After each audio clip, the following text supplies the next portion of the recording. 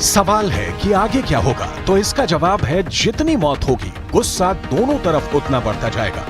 पहले ही पूरी दुनिया में कोहराम मचा हुआ है। दुनिया भर में गाजा को बचाने के लिए प्रदर्शन हो रहे हैं। ये बगदाद है और यहाँ लोग हजारों की तादाद में सड़कों पर निकलकर प्रदर्शन कर रहे हैं। इजरायल के साथ साथ अमेरिका के खिलाफ भी नारेबाजी हो रही है।